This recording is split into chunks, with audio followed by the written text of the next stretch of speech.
بسم اللہ الرحمن الرحیم نحمدہ ونصلی علی رسولہ الکریم اما بعد۔ عزیزان محترم، رسول کریم صلی اللہ علیہ وآلہ وسلم کو اللہ تبارک و تعالی نے رحمت للعالمین رحمت للمومنین بنایا، اور رسول کریم صلی اللہ علیہ وآلہ وسلم کے پاس ایک ہی دروازہ تھا، جس دروازے سے سائل آتا مالا مال ہو جاتا، پھر دوبارہ زیارت کرنے کی تو ضرورت ہوتی لیکن سوال کرنے کی ضرورت نہ ہوتی۔ اور دوسرے جو بادشاہ ہو گزرے ہیں ان کے 12 دروازے ہوتے، جیسا کہ حاتم طائی شام کا ملک کا بادشاہ تھا۔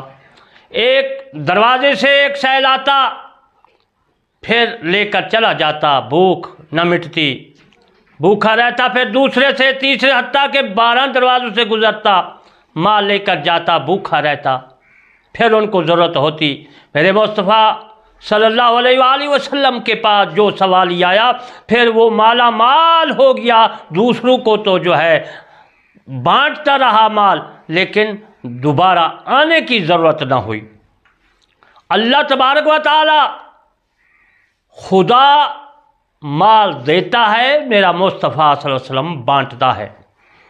سخاوت، جود و کرم، سخاوت و سماحت کا دنیا میں ثانی نہیں تھا میرے تاجدار مدینہ صلی اللہ علیہ وسلم کا، جس کو اللہ تبارک و تعالی نے جود و کرم دے کر بھیجا، سخاوت و سماحت دے کر بھیجا، پھر اس کا ثانی کون ہو؟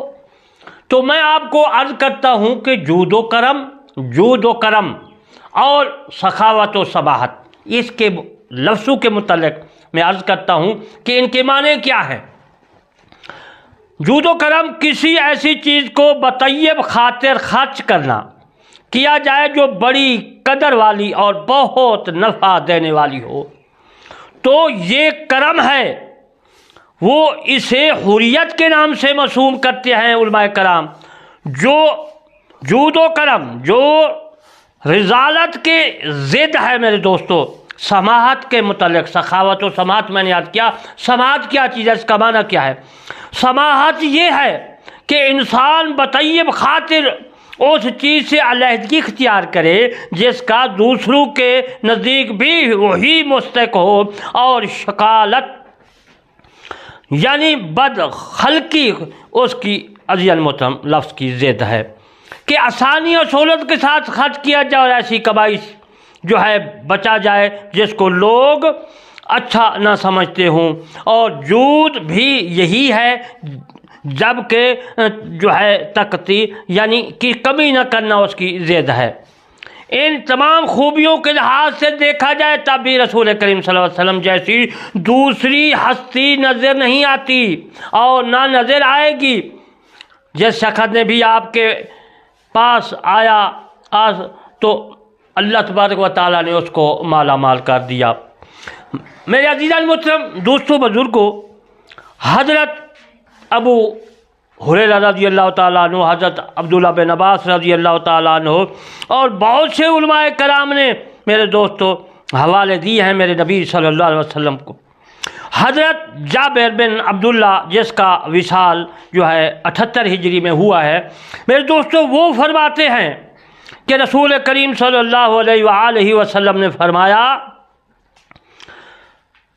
وہ فرماتے ہیں کہ رسول تاجدار مدینہ صلی اللہ علیہ وسلم جو ہے جس چیز کا سوال اس کو کیا گیا تو آپ نے کبھی بھی نہیں کی، نفی نہیں کی، جتنا انہوں نے مانگا میرے آقا تاجدار مدینہ صلی اللہ علیہ وسلم نے اتنا ہی دے دیا۔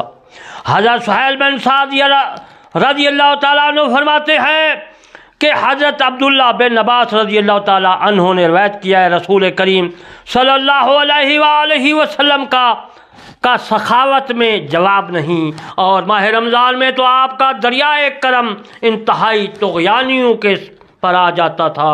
حضرت جبرائیل علیہ السلام آپ کی بارگاہ میں حاضر ہوتے تو آپ کو تیز چلنے والی ہوا سے زیادہ سخی سمجھتے، سخی جو ہے وہ کہتے تھے۔ حضور کریم صلی اللہ علیہ وسلم کو حضرت جبرائیل علیہ السلام جو ہے بہت سخی سمجھتے تھے، بہت ہی سخی سمجھتے تھے۔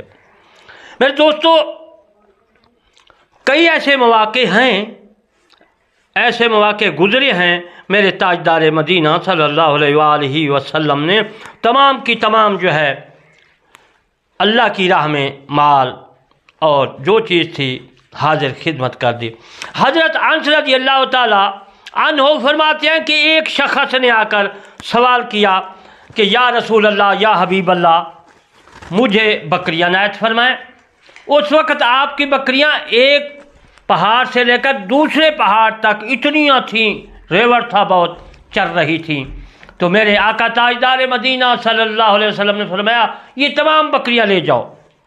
سوال ہی سمجھا ہوگا، پہلے سوال کرتے دو چار آر دے گا، تو میرے آقا تاجدار مدینہ صلی اللہ علیہ وسلم نے تمام ریوڑ اس سوالی کو دے دیا۔ سوالی بھی کافر تھا، تو وہ لے کر جب اپنے گاؤں میں پہنچا، کریوں میں پہنچا، گوٹھ میں پہنچا، تو کہنے لگا گاؤں والوں، نبی کریم صلی اللہ علیہ وآلہ وسلم نبوت کا اور رسالت کا اعلان فرما چکے ہیں، اس دنیا میں آ چکے ہیں، جو بھی جاتا ہے دیکھو کتنا مال مجھے دے دیا، مال دے دیتے ہیں، جاؤ مسلمان ہو جاؤ اور اتنا اتنا مال لے آؤ۔ میرے دوستو دیکھو میرے آقا تاجدار مدینہ صلی اللہ علیہ وسلم نے کس طرح مال دیا، کس طرح اسلام پھیلایا، کس طرح قرآن کی تعلیم دی۔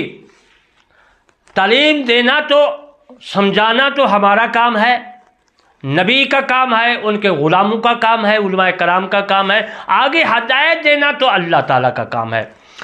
تو میں دوستوں سے کہتا ہوں کہ میرے دوستو، تم نے ایسی تبلیغ کرنی ہے، تبلیغ کرنے والوں کو کہتا ہوں ایسی کرنی ہے، ایسا صبر کرنا ہے، اس کا اللہ تبارک و تعالیٰ آپ کو اجر دے گا، وغفرہ بخش دے گا۔ اللہ نے فرمایا وَلِمَنْ صَبَرَ وَغَفَرَ، جس نے صبر کیا، من عورت ہو یا مرد ہو، میں ان کو بخش دوں گا۔